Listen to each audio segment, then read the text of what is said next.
Hey friends, it's Laura with Laura B. Floss Tip. Welcome or welcome back. I'm so glad you joined me today. I don't think this is an original idea, but I definitely feel like sometimes we assume newer quilters know what we're talking about when they don't. So I like to use a bunch of 5-inch squares to build like kind of like a scrap buster quilt. And I spent a couple evenings at an evening sit and sew with a friend cutting 5-inch squares out of a ton of scrap fabric out of totes. And we divided it by color and I put it into baggies.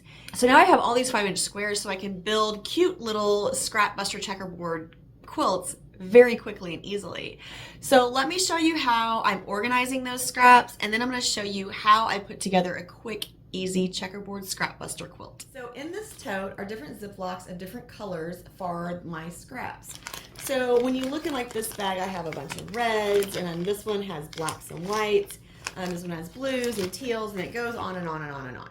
So when I want to build a quick scrap buster checkerboard quilt, I just grab one or two of these bags, complementary colors that look good together, and start building a web of a quilt on my machine. And I don't worry about pressing as I go. I press the whole thing when I'm done. And it really is very fast and efficient. I typically build my quilts in 8x10 grids, which is a really nice kid-size quilt. And then I press them when I'm done, and it's just really fast, and it's mindless sewing, which we all need sometimes just for a little break. And yeah, so on the table next to my sewing machine right now, I have some Star Wars fabric, and one of the bags that I had in that tote was Star Wars fabric, and then I just grabbed my white squares. So what I'm going to do on the machine is build 10 rows of 8 squares wide. So I'm just going to start with a white and a Star Wars print, and I'm going to build my rows as I go on the machine. So let's get started so you can see what I'm talking about. Okay, so this is going to be row 1 of my scrap buster quilt, and I'm going to start with a white square, and I'm going to build on with a Star Wars square. Now I did divide my Star Wars fabrics into like the darks, the lights, and a blue. So I want to rotate through them as well. So I'm just going to sew this first 2 squares together. Now the next 2 squares I sew together are actually going to be the second row in the quilt. So I'm going to grab a blue one and a white one. I'm going to make sure, yeah, okay, that's just bent down. I was like, oh goodness. Make sure you have 5-inch squares or whatever square you're working with. It doesn't have to be 5. So row 3, and remember I'm doing a checkerboard, so I'm just going to go back and forth with which one's on top. It's either going to be the Star Wars print or the white.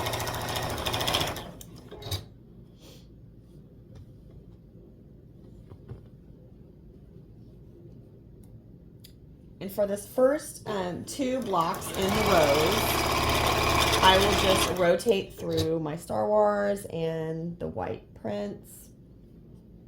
And I'm not worried about direction at all on these. The direction of the fabric. Just, you know, trying to keep that 1/4-inch seam somewhat consistent, but not really stressing over that either. It'll work out. Fabric stretches a little bit.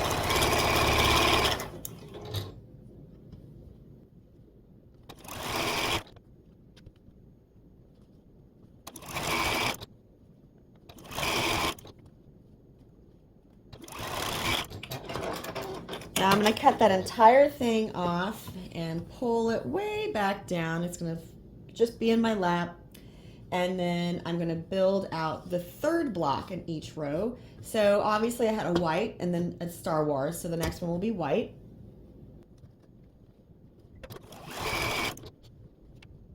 Now, for the next block that you put, I mean, you can continue and try to keep going with the same pattern, or you can just make sure that you're grabbing a Star Wars print or whatever that you need. Now, I would also tell you that if you're doing this with 2 colors, like a 2-color quilt, this would be so easy and quick for you to do.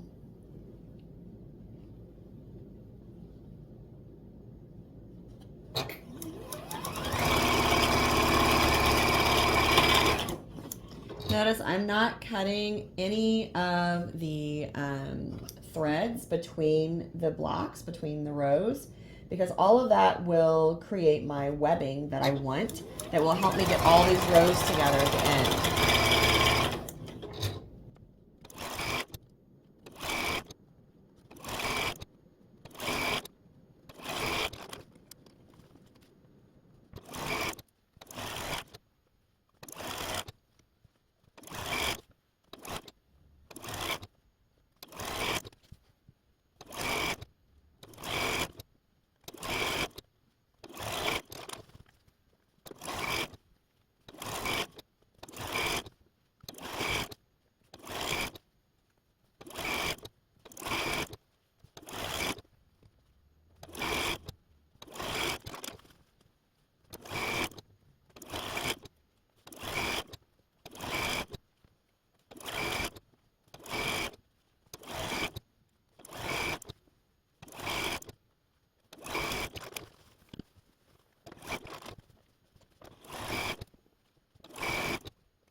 Okay, so on this one I decided to go ahead and do 9 wide and 10 long because I had 5 Star Wars blocks left. So, all right, so I have now, let me back you up so you can see what I have.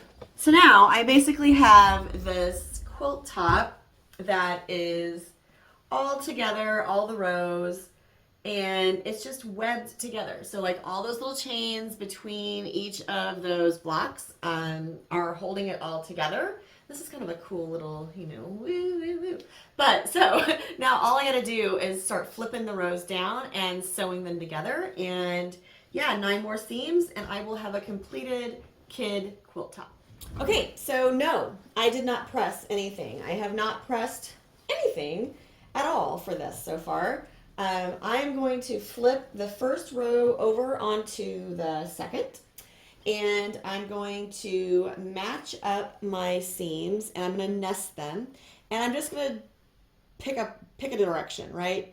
So the first row I'm going to nest, so all of the seams on top are coming towards me. So when I run them under the sewing machine, everything will be nested and going towards me on top.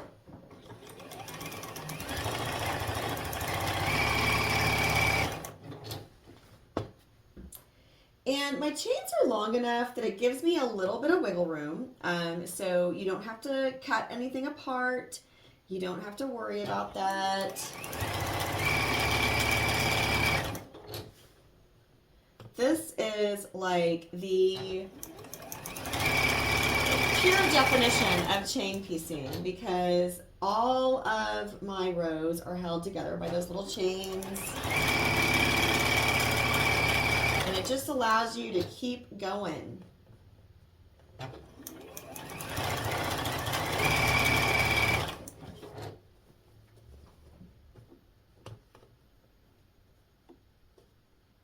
Now what I'm doing when I'm flipping those things, I'm just making sure that all those seams are nesting and they're nesting the same direction. So I'm running my finger underneath, flipping the seam underneath to go towards the machine and holding the one on top to come towards me.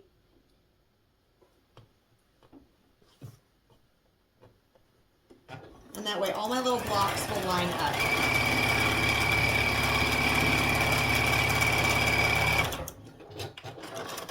Now, for the second seam that we're going to be doing to attach the third row, I'm going to fold the first 2 rows over on top of it. So all of that webbing is still underneath, and that loose row is underneath. And again, so I know that way I can see which way I nested my seams, right? So I know the first row, the seams are going that way, so I need to make sure that that's how they're going on top.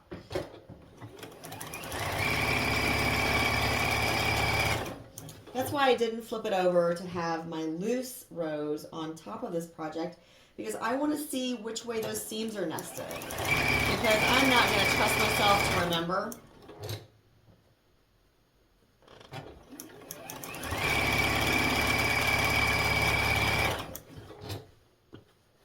And you kind of stop at every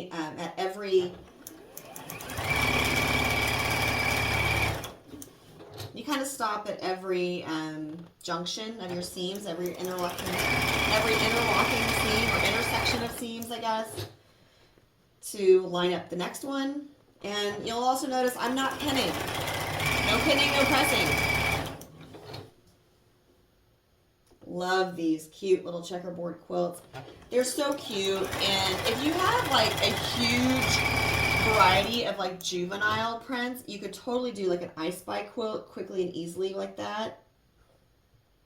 Love I Spy quilts. They're like the best.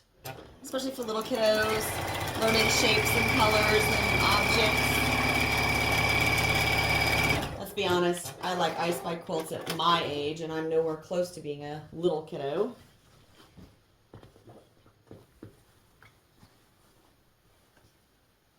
Okay, and again, I can see that my seams are nesting and folding this way.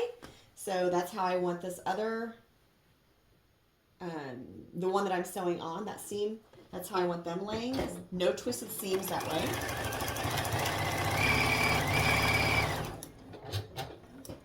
And you're only worrying about like 5 inches at a time. So you don't have to worry about the entire width of the quilt. You're just worrying about that first 5 inches or so.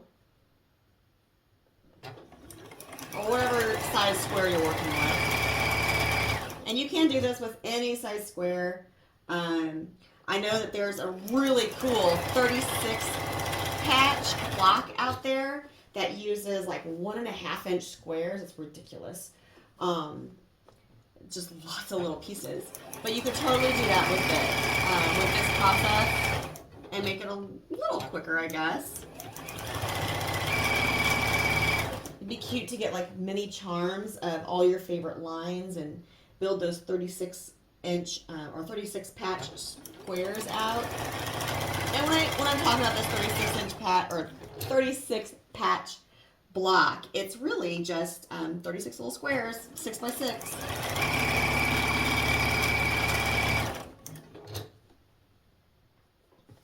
I guess I have a 90 patch block, so 9 by 10.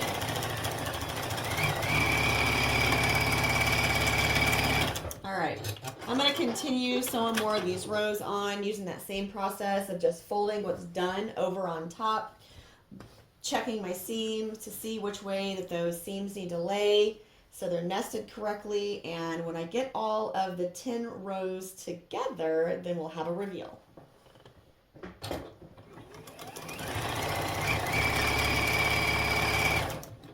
Okay, so there we have it. We have a nice checkerboard kid-size quilt just for snuggling on the couch to watch the cartoons or whatever. So it's a 9 by 10 grid, so you need 90 squares total. I really just kind of alternated through that dark stack and the blue stack and the white stack to just kind of randomly put them on there. Didn't worry about orientation of my fabric, didn't worry about much of anything except matching up those seams. And then when you sew your rows together, you just want to nest those seams on each point to get this nice checkerboard design. You could totally do this with 2 colors. You could totally do this with 20 colors.